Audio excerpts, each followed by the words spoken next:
Okay, so Steve, and we're having this conversation, but with the intention a little bit of having fun and seeing where it carries us. Absolutely. Looking forward to some expansive ideas and unanswerable questions.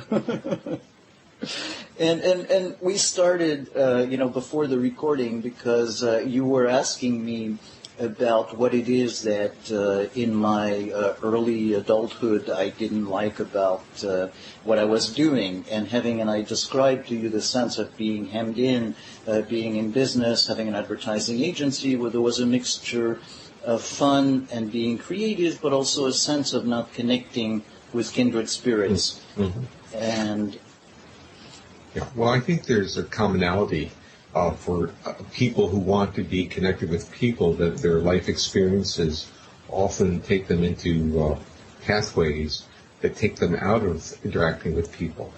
So for me, I was always, I was interested in how the mind worked, how people acted together, and linkage between people and the physiology that was underneath this.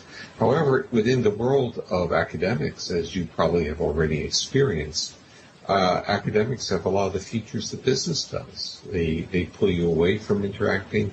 The creativity, which was the reason I went into it, the creativity, the act of discovery, and the act of translating ideas into practice, are hard to really accomplish because of the constraints of the environment. I think the common concept is that work environments have constraints. And maybe that's what defines work as opposed to play, because the work has constraints and doesn't allow the creativity to be expressed in its own way. So for me, at the latter stages of my academic career, I am really enjoying the opportunities to interact with people and to translate my ideas into practice. Mm-hmm. So what I'm hearing is that, in a way, the constraint is not just a constraint, but also an invitation to dance with it and play with it. Well, what I often say is the way of playing with it is if you always try to navigate. That's the word I would use, navigate, and respect the constraints, because the constraints, or the system that has constraints, is also supporting you in different ways. So for an academic, it's providing opportunities to discover. It's also providing a degree of credibility to be creative. Yeah. So there is a tension between, in a way, living up to the constraints and being creative. I think that's an accurate description, and of course the success of the individual is how they feel about themselves. And so the balance between the constraint and the ability to be creative or to have a degree of self-fulfillment is the dialectic. And so when we talk about, are you comfortable within the profession that you've elected, you're really asking, do you find fulfillment in what you do in life? And academics, on a strange metaphor, has both been the most wonderful thing that it's defined my life, but it's also enabled me to do things outside the academic constraints. So it was a balance. It was an understanding of those things. And in fact, the metaphors that we're obviously going to be playing with the rest of our dialogue is the difference between implicit and explicit actions, bodily feelings versus the constraints of our cognitive world. And that's exactly what we're talking about in creating this balance between a creative academic and the demands of the environment that is about basically generating resources, publishing. It's no different than other worlds, but you have to have the balance between the bodily needs, the sense of fulfillment of self, these implicit feelings of being a complete person, and how that really reacts to the constraints that are placed upon you in your work environment. So I want to slow it down a little bit, because as I'm listening to you, it feels very rich, and so maybe I'm going to focus on a small part of what I'm hearing as an entry point. And you're talking about that dance between the implicit and the explicit, and the explicit is in lots of ways the specific demands that the environment makes on you to produce, to publish, to produce, to do things. And the implicit, I'm hearing as something that felt experience of what gives you a sense of I'm having a good time, I'm okay, I'm happy, I'm satisfied with my life. Right. Well, I'd even push it even further that part of the implicit feeling is the sense of fulfillment and feeling safe within one's own body, if we really want to get into the full value of what these implicit feelings can give you. It's a sense of occupying your personal space, feeling real. Yeah.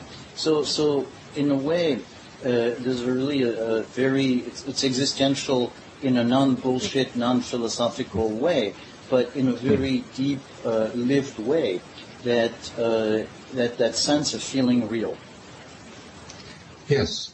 I think these whole issues of whether we live inside our body or outside our body, whether we witness ourselves and respect ourselves, or are we the servants to the explicit world, the defining features of everything around us. And it's not that one is right and the other one is wrong, or one is good and one is bad.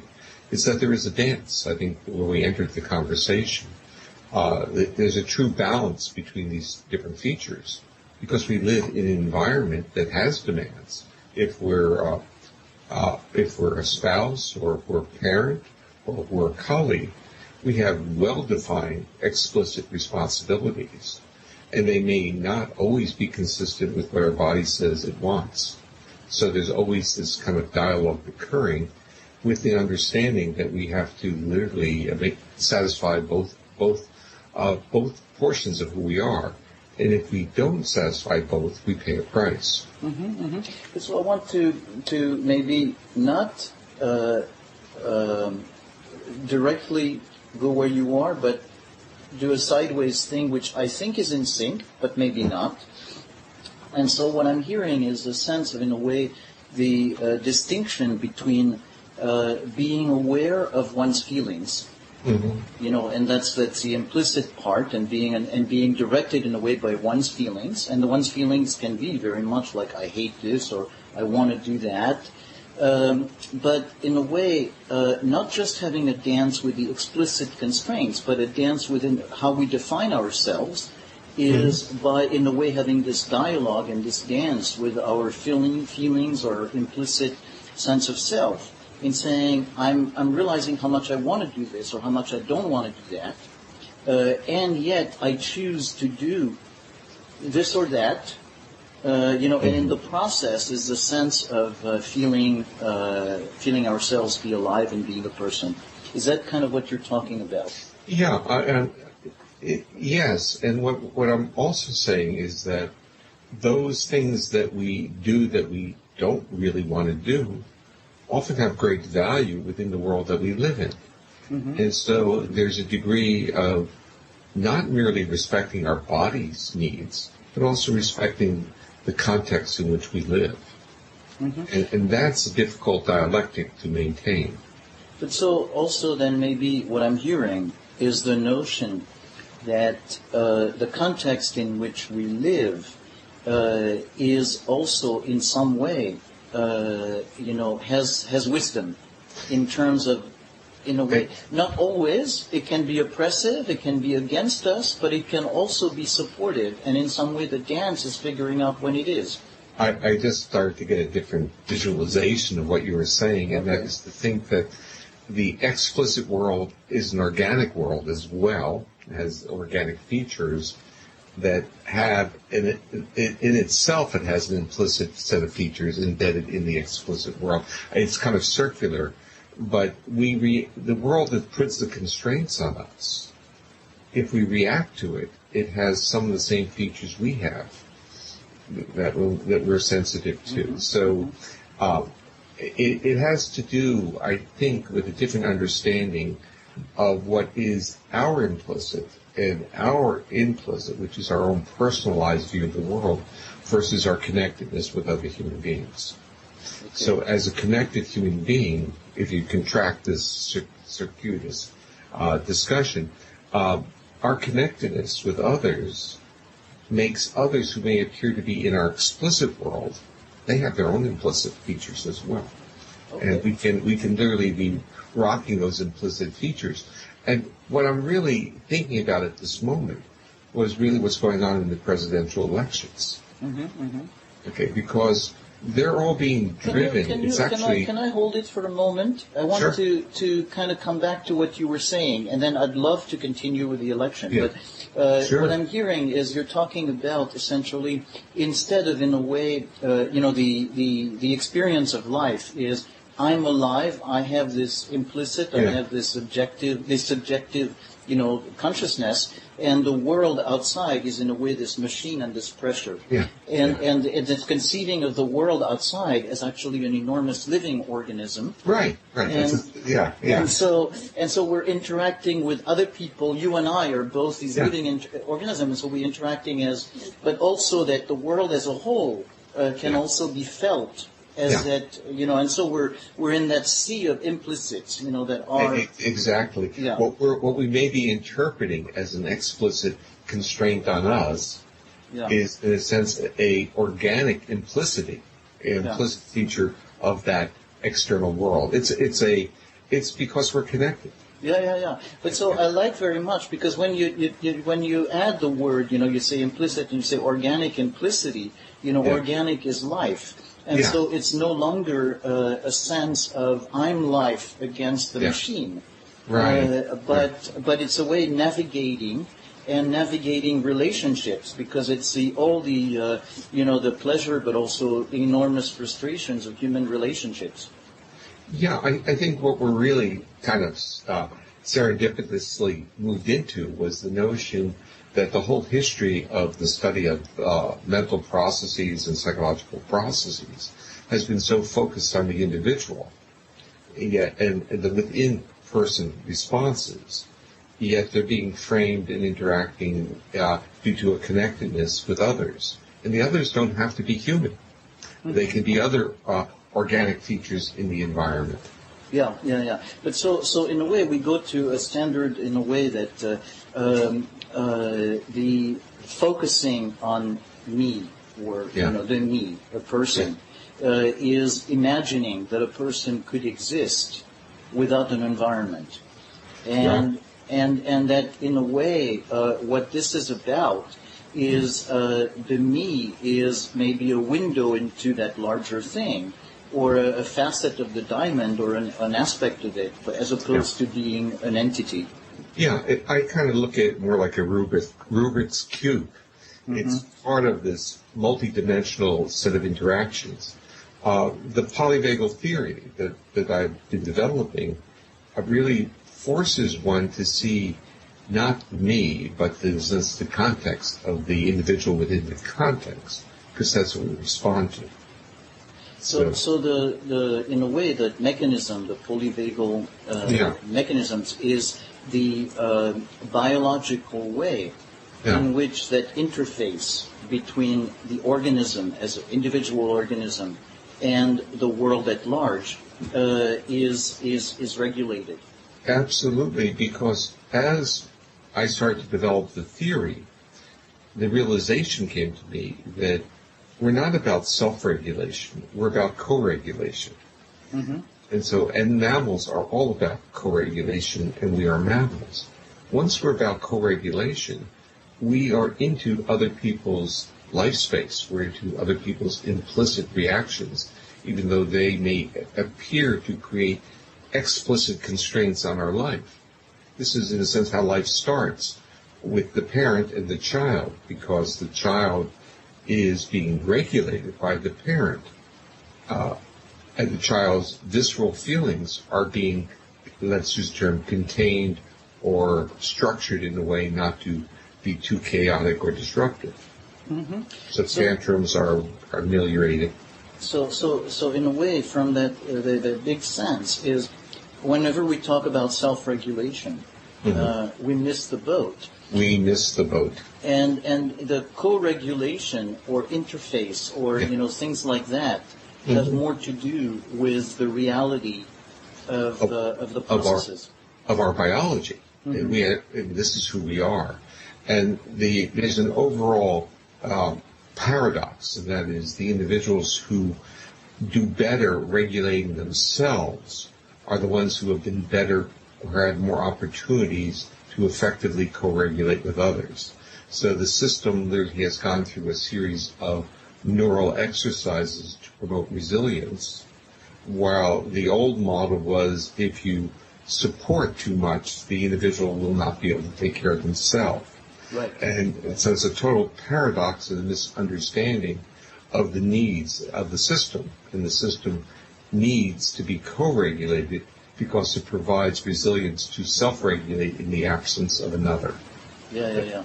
But so the old model was really essentially that, adversity is good for you, it builds character, that kind of stuff. Yeah.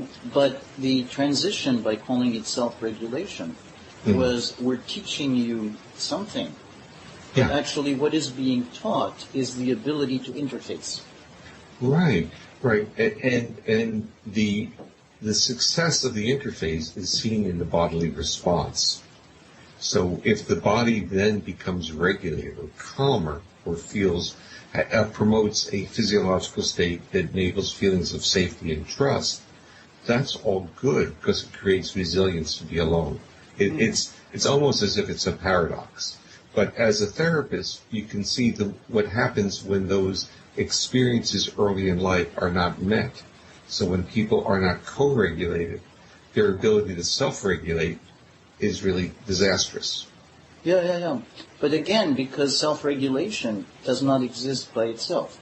Because we're talking about, how we adapt to the environment, whether it's actual environment or perceived environment. So in a way, it's about our interaction with threat. Right. So individuals who have any form of mental health disorder, what is the manifestation? The inability to co-regulate with another. That's one of the major. So trauma, abuse, this results in difficulties in co-regulating. So the window to the successful human being is, can they co-regulate their physiology in the presence of another? The metaphor I love to use is to feel safe in the arms of another appropriate mammal, because some people gravitate to their pets more than to their, let's say, spouses. Right. So essentially, is co-regulate in the presence of another mammal. Yeah. Because mammals, at least all mammals at some point in their life, need to co-regulate. But social mammals need to co-regulate throughout their whole life. So we start off with our parents, then we start getting peers, then we get mates, and then we have to regulate our children. It's this progression. And then as we get older, someone has to again regulate us because we don't have the resources to do it on our own. But you notice that the beauty of this is we're talking about it in these terms, like the task of parenting becomes a little different. It's not, I'm going to teach my kids something, but it's my being with my kids in a certain way is going to implicitly help them be that way. I agree, and I use the word neural exercises, which is kind of a peculiar term to use because we need to exercise these neural feedback circuits, because if we don't, then we have problems as we get older, or we have problems in our life. So it's not learning in the old traditional way that we learned through behaviorism or reinforcement model. It's that this is what our nervous system craves. It craves these interactions. It craves that to regulate itself into a physiological state that is more optimal for health, growth, and restoration, and for certain expansive thought processes, whether we call it creativity or spirituality. Those features are not going to emerge if we're in a state of constant threat, if we're physiologically unable to co-regulate. Yeah.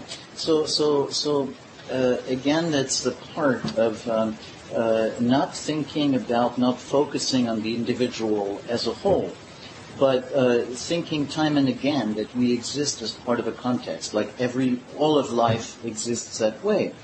And that, what we're talking about is finding the conditions under which certain capacities can expand and function optimally.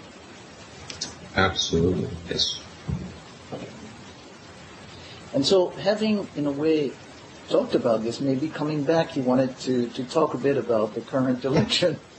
Well, the only reason I brought that up was this whole notion of watching the Trump rallies and listening to the convention, the Republican ones, and feeling the hostility and the anger in people. And it's all real. It's all what they're expressing. Mm-hmm. It's their real bodily state. And realizing that organic set of features coming out at me was having an effect on me. So that I was not impervious to that. That was something in my world that was triggering in me the feelings that these people were having in themselves. Mm. And so they were, and you can see the whole concept and the theme of the election is really separation. It's a feeling that individuals aren't being witnessed, aren't being listened to, and others are. So it's a very interesting world because I think what has happened and what is really the backstory to the entire, let's see, what is the right word, where the Republicans have become the party of the blue-collar worker, is that segment of our society feels that no one's listened to them. And in part, they're right, because people aren't asking for their story. They're being told what they should do and what they need to do, and people aren't really asking them. I'm actually going to give you a little example. I had a person who was a mover, moving some of our furniture, and he came into, we're moving because my wife took a job in Indiana, and we have a house in North Carolina. And he came in, and he looked at me, and he said, "You look like an academic." And in general, I take that as a compliment. He says, "I don't like academics. They have a liberal agenda. I don't want my kid to go to college." It kept going on about he was against the minimum wage, even though certainly he was not a wealthy man, and all these features. And he said, "I'm a Ted Cruz fan," and I was listening, and I said, there are people who make $1 million, like neurosurgeons, $1 million a year. So that's good. They save lives. No way did he see that there was a team of people. So disparity in income wasn't meaningful. And I realized that this was a person who needed to be listened to. Mm-hmm, mm-hmm. And I just let him tell me. And his points, even though I wouldn't agree with them, these points needed to be said by him. He had to say them. And he had to say them to me. And I listened. And 2 days later, when he was living the furniture, my wife was there to greet him. He said, "What a wonderful conversation he had with me." Now, the point was, I didn't get into an argument. I listened with and respected his perspective. I didn't agree with it. I didn't argue with it, but I listened. And too often people are not witnessed. I started to realize the power of what it is to be a witness. And as a therapist, you obviously understand that part. And that's part of the connections. And when we start understanding that witnessing doesn't mean reacting to the person, it means respecting the person's feelings and statements. It's compassion. A good witness has compassion. A bad witness is one that gets empathic, feels the pain, feels the injury, the hurt of the client or the person, and then the client or the person who has those feelings is functionally hurting the listener. Yeah. And that makes the victim victimized again. And so we're talking again about that, that co-regulation, that you think of it as almost some kind of a physical thing, that the door that opens up enough to let in, but not drown you. Right, right. I think embedded it's with this notion of respect for the other and respect for oneself. So that the individual, the mover, If he were a more thoughtful person, a more, let's say, self-compassionate person, he would have said, I need to express these feelings. He may have said to me, you don't necessarily have to agree with me, but these are my feelings. And I don't want to offend you, but I want you to understand my perspective, or at least hear it. But he was emotive, and I had to take the role of being the listener and being accepting. Because if I had reacted, it would have just been a self-fulfilling prophecy for him. Mm-hmm. He would have seen me as an academic who was aloof, evaluative, and in a sense dismissive of who he was. Dismissive, yes. And that's this whole issue, and that's in a sense what the Republican, or let's say Trump, is really saying. He's saying people are dismissive of your needs, whether he calls it a rigged election or a rigged this or a rigged newspaper. He's saying they're not listening to you. And the people literally haven't been listened to. Yeah. And, I had my opportunity to be, let's use the term, a listener when I was a department chairman at one point. And I realized that decisions are made by one person. When you're chairman, you make decisions. So you can't do things by consensus, but you can listen to all the individuals. And that's all they wanted to be. They wanted to be heard. And when you listen to them, you respect what they're saying, but you're still going to have to make a decision. Mm-hmm. But this ability to respect other people's perspective is something missing, or let's say not well developed in our society. But so I want to go in the same sense, but in a way then raise a question. The beauty of the examples, the example that you mentioned, is that you were one-on-one. Mm-hmm. And as you point out, the mover did not have that self-compassion to point out, I want to be heard, I want to be listened to, I'm tired of being dismissed, that kind of stuff. But he was one-on-one, and so there was no implicit threat. Yeah. And I think what happens in the political dialogue that we have within the country is we have blocks. And then within the blocks, we perceive a sense of threat from each other, from each block. Mm-hmm. And so from that block, perceiving the sense of threat, in a way we lose our ability to have respect because we don't have a sense of safety. And so there's the idea these people are, and I think it's interchangeable from one side or the other, probably there is a shared feeling of these people are pure evil or they're so completely stupid. But the net result is they're dragging all of us, including me, into a catastrophe. Right. I would like to slightly reframe it, okay, what you said, and that is everything they're doing is to make a separation between people so you don't identify with them. So it's like a ban on Muslims or a ban on this or all Mexicans. It's a categorical statement of saying one group is different, and if they're different, then they're not us. Mm-hmm. And you don't have to be concerned about them. It's very tribal, and it violates this whole understanding of connectedness. If we appreciated greater connectivity amongst us, then we couldn't hurt each other. And so what is war about? War is really about creating enough emotional motivation, I guess one would call it, to see the enemy not as being us, not being human. It's a dehumanization of one group. And that is very dangerous. And so a notion of whether you have a state or a country or a community that is separate from another, so you can compete for survival, creates a different type of competition that's far from co-regulatory. So it goes to your issue of threat and danger, which is the only way that if our body gets triggered by threat and danger, then we limit the capacity to co-regulate with another. We limit the capacity to connect.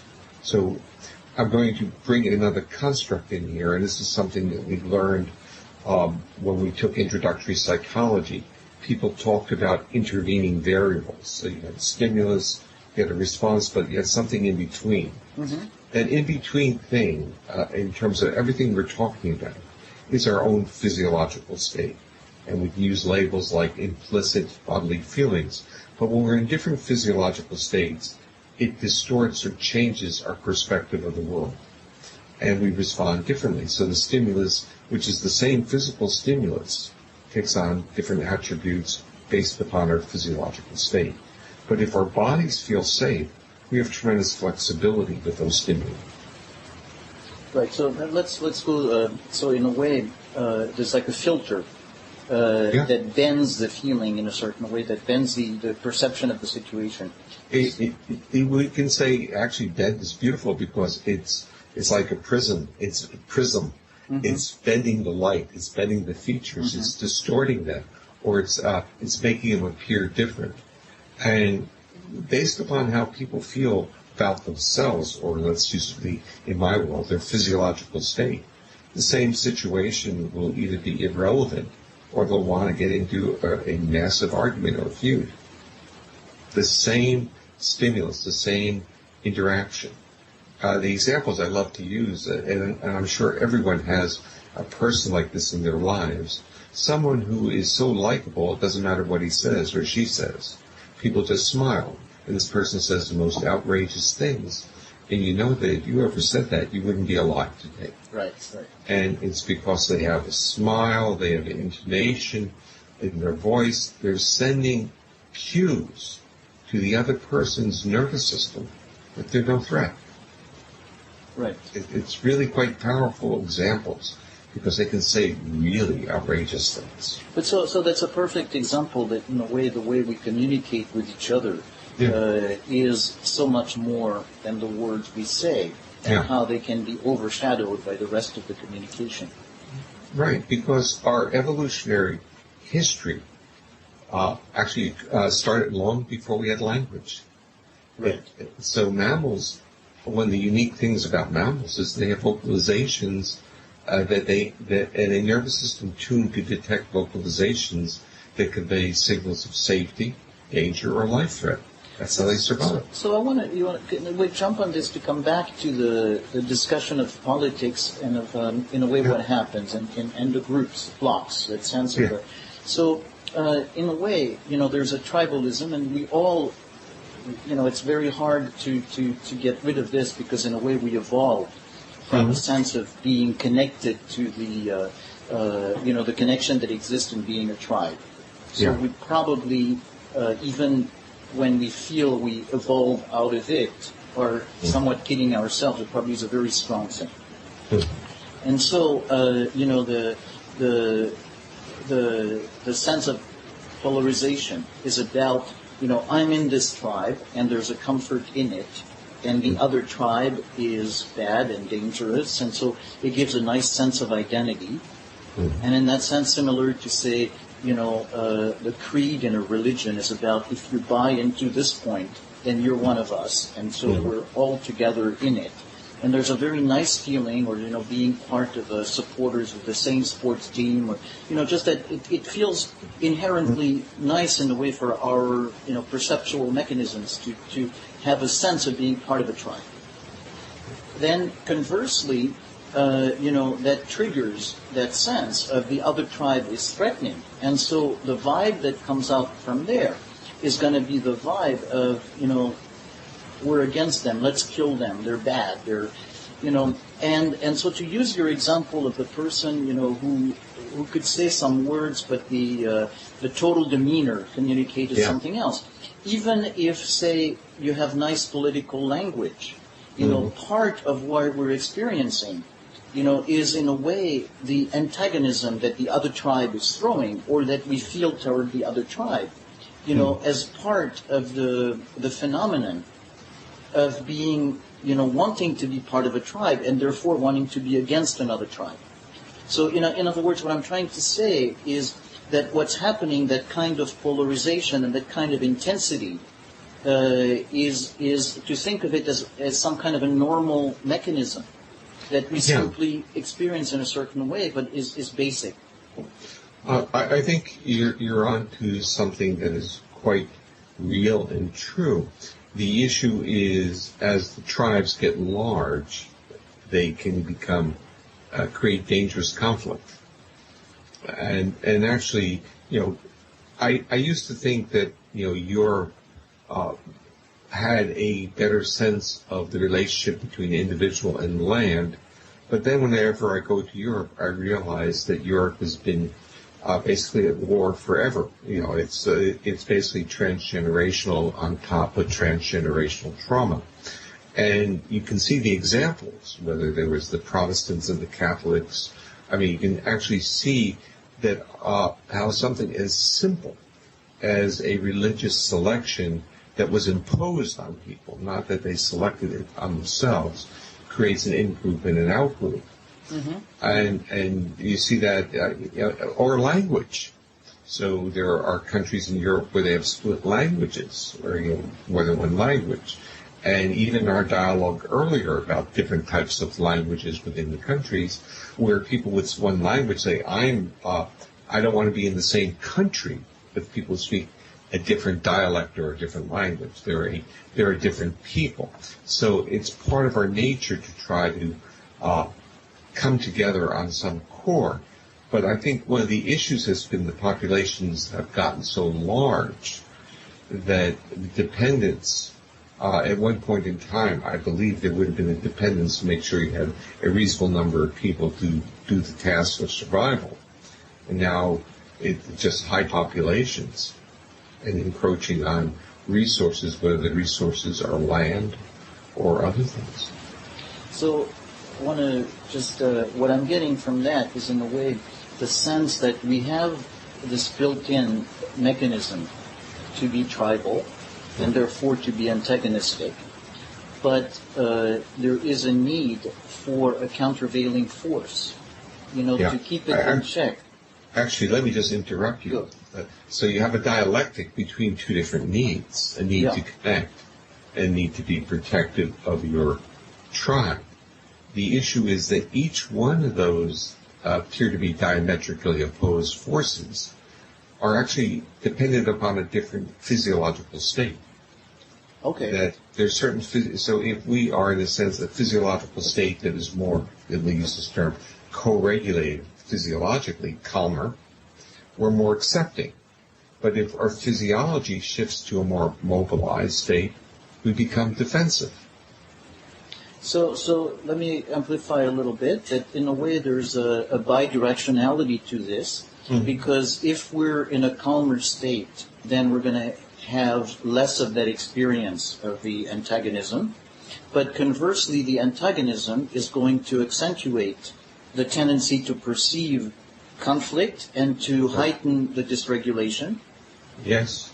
And so I think what you're talking about is the idea that if we start to think about, in a way, being part of a larger organism, that this organism has to learn to regulate itself, or that we need to increase our ability to co-regulate so that we don't get caught in these spirals of accelerating dysregulation. I think we have to be taught to be much more aware of what our body is doing in response to different things. I do a little simple exercise in my workshops. I have people take 10 relatively rapid inhalations and 10 slow exhalations, and they work with partners, and then they take 10 long inhalations and more rapid exhalations. So I shift the inspiration-expiration ratio, and I have them observe each other. So you have an observer while one person's breathing, and then you roll reverse. And what happens is that when people take these longer inhalations and shorter exhalations, they see the person observing them as being extraordinarily critical. They say, what did I do wrong? Why are you looking at me that way? Because they shifted their physiological state by breathing. But when they shift to a longer, slower exhalation, they say, oh, what an attractive person. I'd like to know that person a little better. It's a very interesting example of something as simple as our breathing pattern can change our perspective of the person across the room from us, actually within close proximity. And it's actually an amazing phenomenon to watch. And people just say, wow, how did this happen?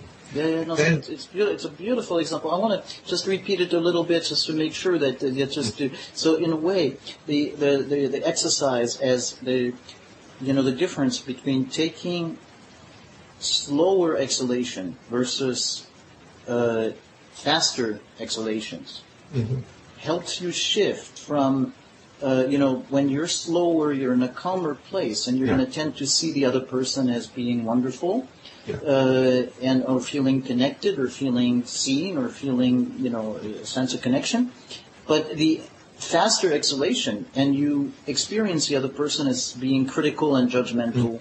yeah. So that beautiful example that what happens, a physical inner state, and its impact on perception of the situation. It's explainable because during exhalation, the vagal impact on the heart becomes greater. It calms you down. So a slow exhalation is calming because of the neural inhibition of the vagus on the heart. It calms you down. So you can actually see this functioning. But as therapists, if they see an anxious person, the person's anxiety is manifested in how they breathe. You can see these fast, basically very short exhalations, very, very short.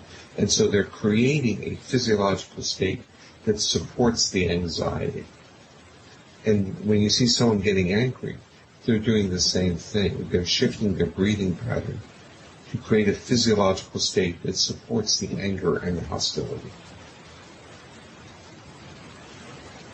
So I'm at a personal level, but also at a societal level, the implication is in a way to take emotions less seriously, because we tend to take, in a way, emotions are the ways we perceive the world.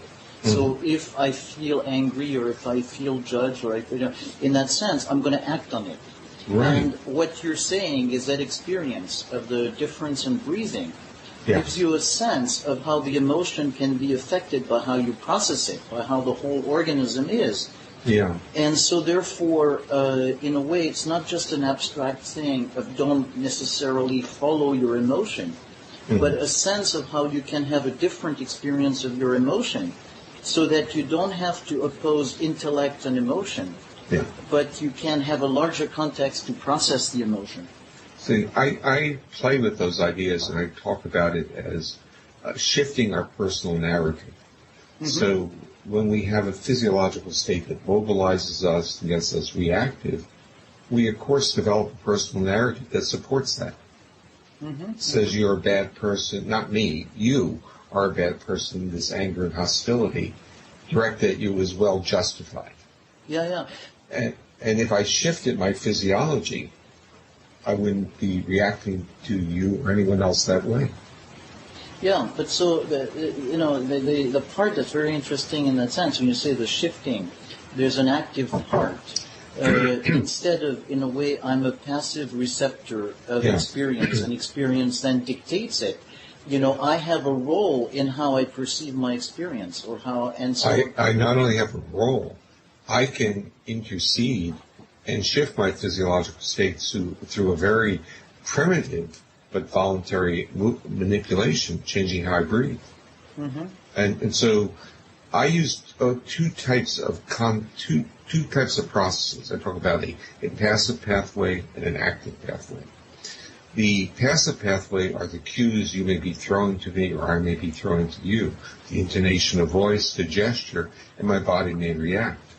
But the active pathway would be something like breathing, which would come from an awareness of what my body is doing. I also frequently say that we tend to be totally unaware of the cues that shift our physiological state.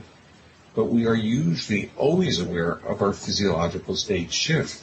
And if we're aware of it, we can intercede. We can do something. We can take our body out of that place, or we can do a breathing exercise. We can respect what our body's doing and say, I don't need to create that narrative to justify that physiological state. I can see what has happened. I reacted. and now I need to change my state so I can truly evaluate the situation.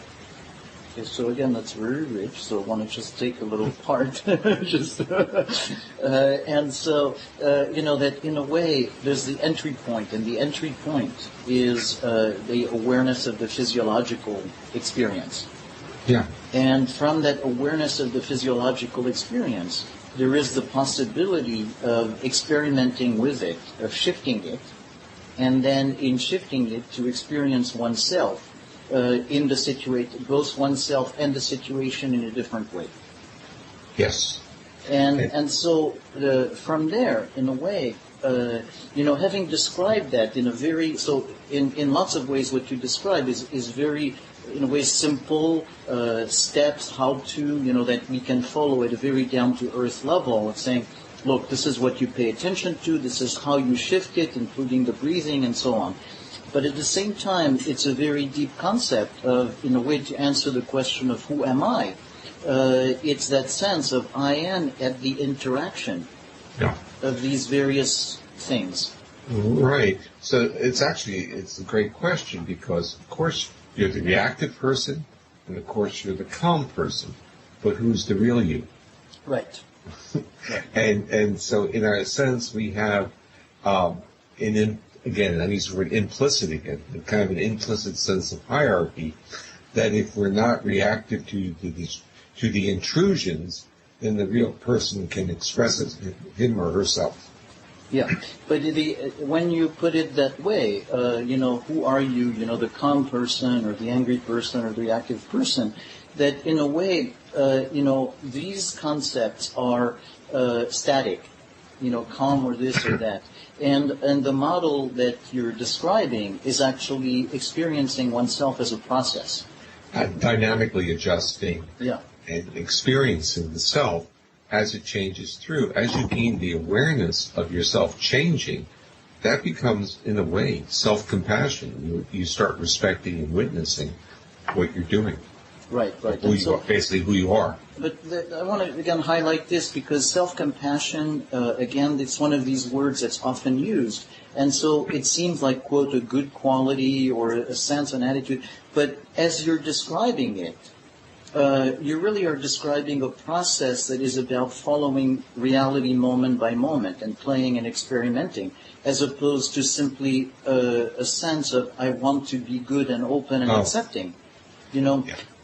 So it's a different definition, and actually one that is in a way, as you follow it, more humanly attainable. Yeah, it's again linked to this respect of what the body actually is doing. Yeah. And so it's not a cognitive construct superimposed on our bodily experiences. It's allowing the body to respond and to truly experience the body responses and to have a degree of awareness, and I'm going to use this term, respect for what the body's doing. Right. And so it's not that, the value is respect and you have to force yourself to be respectful, but I'm going to give you a pathway.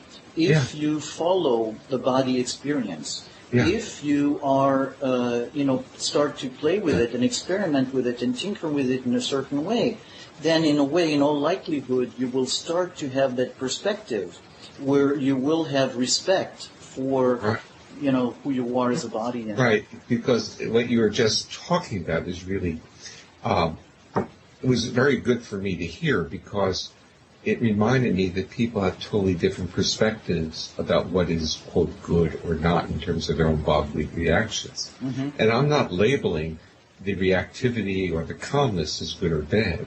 I'm saying you become aware of it, and as you respect the body going through these stages, then you can make a decision about where you want to be. Yeah. So we're really, we totally shifted from, in a way, a notion of what is good, what is bad, to being in process. Yeah. And actually a sense of life and, as being in that moment by moment process, in that dance. Yes. And so being in that dance with oneself and in a way seeing the complexities moment by moment, is obviously going to make it easier to see other people as, more complex than simply cardboard cutouts. Right, because part of our own body and our own body reactions is to connect, to co-regulate with others. And this dynamic interaction really means that we are helping the other regulate as we regulate with them, and that becomes a shared responsibility. So we shifted from the individual wanting something to the individual being dynamically involved in the processing of another individual. Mm-hmm, mm-hmm. And maybe I want to, in a way, highlight a little bit the meditation, because when I go there, it gives me both a sense of hope, but at the same time a sense of fear. The hope is obviously, that the possibility of coming to a better connection, a better place of co-regulation. It's also what I experience as a therapist with clients. It's what I experience with kindred spirits. But where it brings the place of fear is in a way then going to say, okay, so then, say if you're in an extreme situation, there's a mob of angry people and you're all alone, are you going to be able to, do that? And I think that what helps is to say there's probably a built-in impossibility to, that in a way that kind of regulation functions under certain conditions when it's possible. But in a way you cannot do more than what you're capable of doing. Well, your body is going to evaluate the degree of risk. It's not going to be an explicit cognitive decision. Mm-hmm. If there's an angry mob of people coming at you, hopefully your body will mobilize to get out of there. Right, right. But sometimes people will be locked in fear. It's not a decision that they're making with a conscious awareness, but their body may see it. And this may be related to earlier traumas or histories, and they may freeze or shut down or pass out under those demands. But their body is making those decisions, and in a way, the way of supporting the individual is to respect the body's decision and not to criticize the body for making that decision. Right, right. So we're talking. We're talking really again about that moment by moment experience. Yeah. Where we, to the extent possible, we're freed from the influence of trauma that blocks us from being, really in the moment. Right. But also not presupposing that there is a right and a wrong answer. So in a way, for instance, facing the angry mob, it's not like you should trust that goodness will triumph and openness and connection will triumph. But, that you take appropriate action in the moment while being able to be present and have all the resources you have.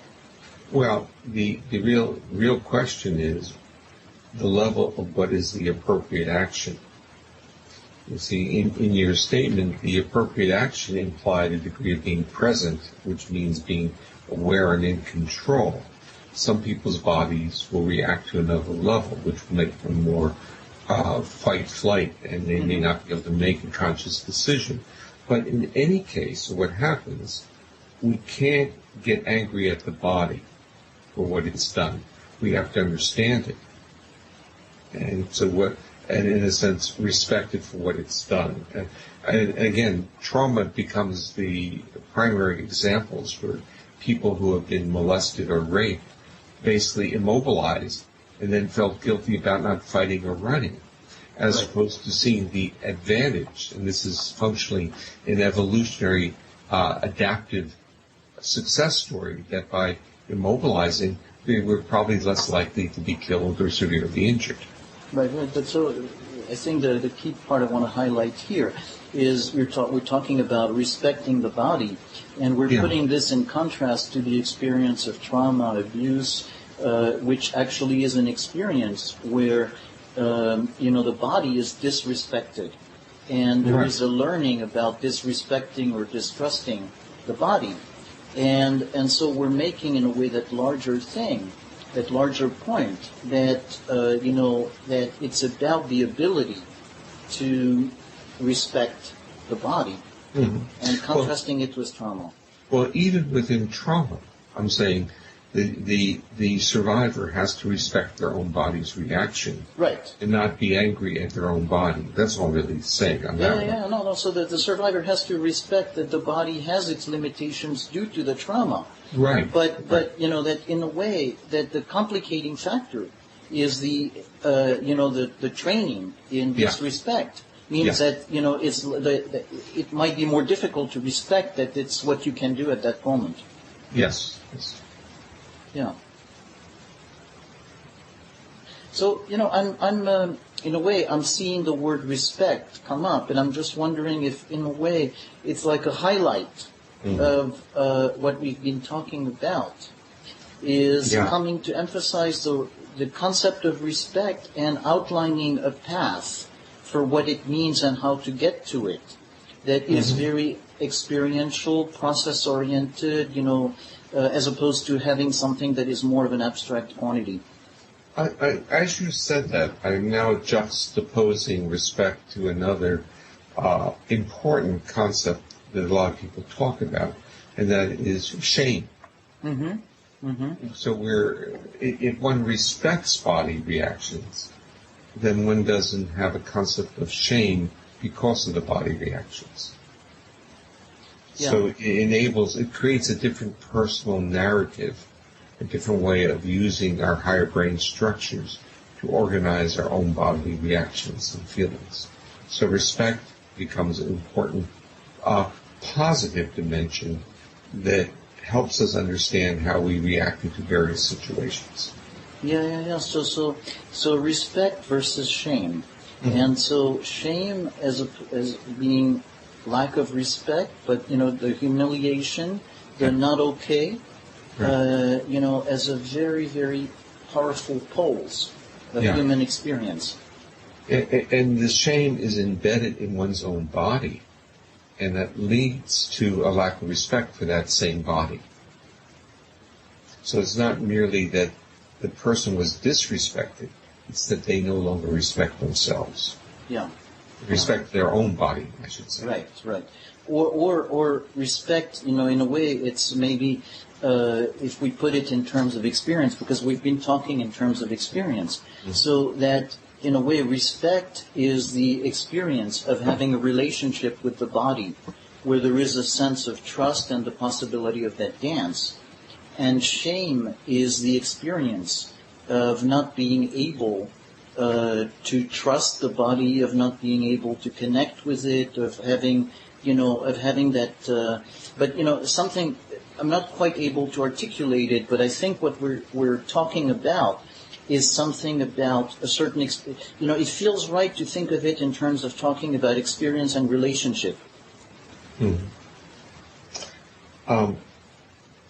I think it is what we're dealing with is actually this kind of separation between an understanding of our bodily feelings with a language that we superimpose on those bodily feelings. Okay, so I want to just hold on. Let me just repeat that. But they're talking about the difference between the experience of the bodily feelings and the language we superimpose over this experience, over these bodily feelings. Right, and that's so.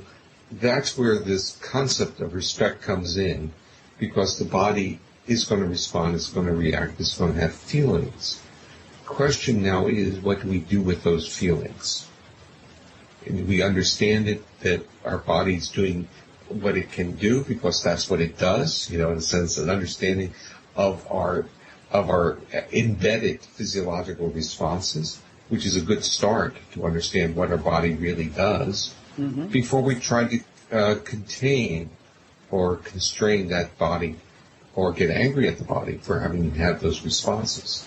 Okay, so a sense of, in a way, the feelings, the experiences are, bodily responses, but so in a way, we're in process, life is interactive, and so every living organism that has ever existed has responses to outside stimuli.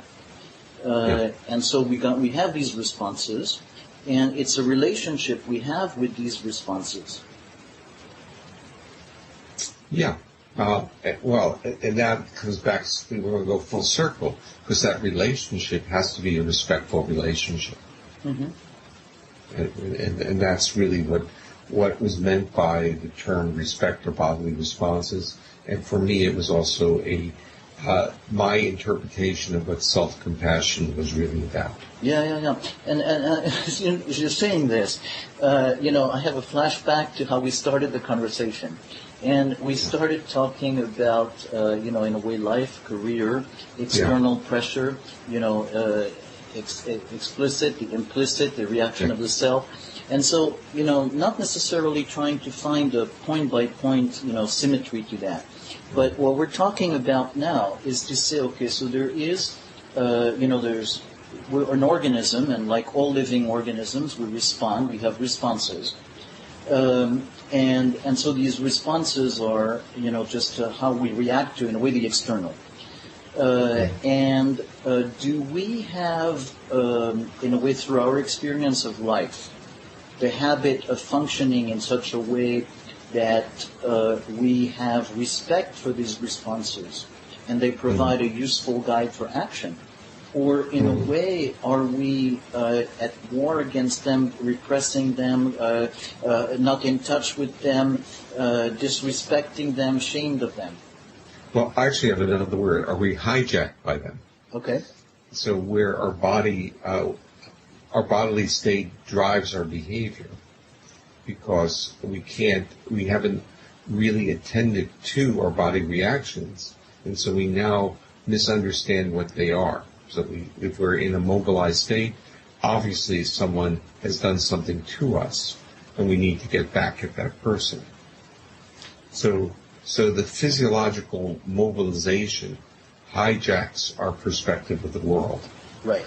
So in a way, the whole purpose evolutionarily of these bodily responses is to help us orient, and through the trauma, basically, or any other essentially form of disconnection, we hijack the response to give us the opposite of a helpful response, because we're disoriented. We create an orientation to something that is not reality. Well, we see it as threat. We don't see it as an opportunity to co-regulate. We see it as threat, and which is a more primitive response, but survival-oriented response. Okay, so it's interesting because I often use the concept of sunflower mind, and as we're talking, it feels very similar. That in a way, that sense of orienting, the sunflower orients to the sun. But imagine some kind of a big magnet that would pull the sunflower away from the sun.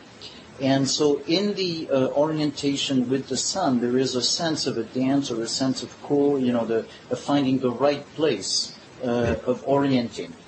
And what you're talking about is in a way being hijacked. Instead of being able to be in the dance. Well, your metaphor is really good, because the sunflower going to the sun is going to grow better. It's going to absorb the energy from the sun. And so for its own adaptive success for growth and restoration and health, going to the sun is great. This is exactly what happens to humans when their physiological state hijacks their personal narrative. It disrupts their ability to co-regulate with another. And co-regulation is like this, metaphorically, like the sun to a human being.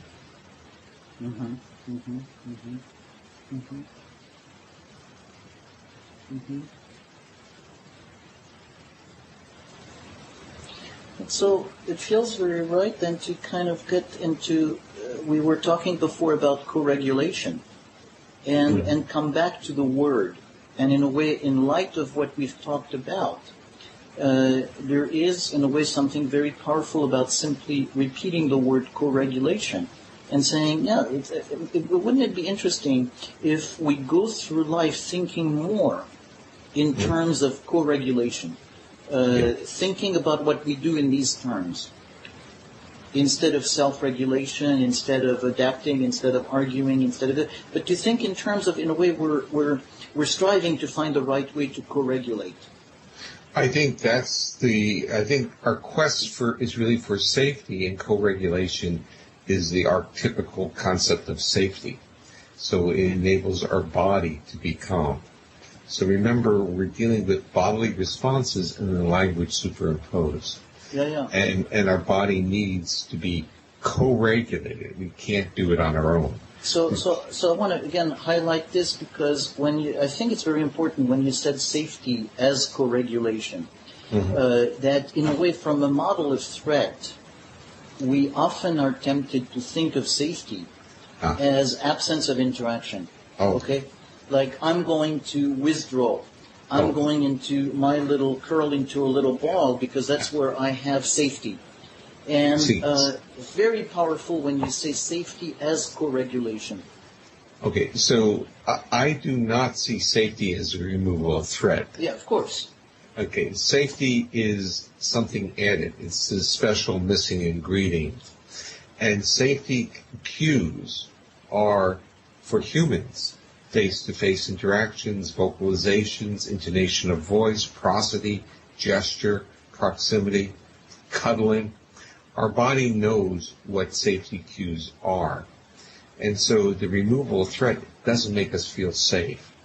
And having people walk around with guns isn't making the environment safe unless the people have cues of safety, meaning upper face is working, with smiles, their voices have intonation, and they have appropriate gestures.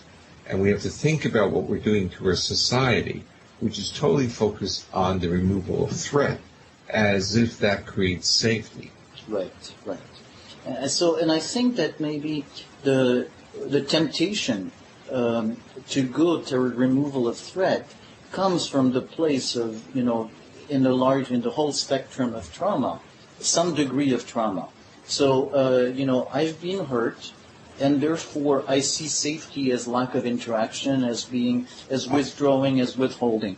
And the very, very powerful thing, as you're emphasizing this point, is that in a way educating ourselves to the idea that as human beings, our nature is to find safety as an interaction, or as living creatures, as living beings.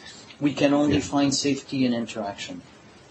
Yes. I think that summarizes it beautifully. This recording is part of the podcast at relationalimplicit.com. Part in the whole spectrum of trauma, some degree of trauma. So, I've been hurt, and therefore I see safety as lack of interaction, as withdrawing, as withholding. And the very, very powerful thing, as you're emphasizing this point, is that in a way educating ourselves to the idea that as human beings, our nature is to find safety as an interaction, or as living creatures, as living beings.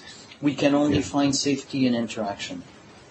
Yes. I think that summarizes it beautifully.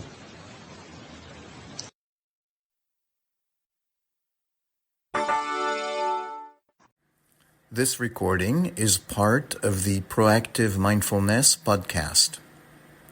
We explore how to be more present and engaged in our lives, and how to make lasting change. This is a contemporary take on mindfulness, informed by embodied therapy and the polyvagal theory. You can find more articles and videos on the website proactivemindfulness.com.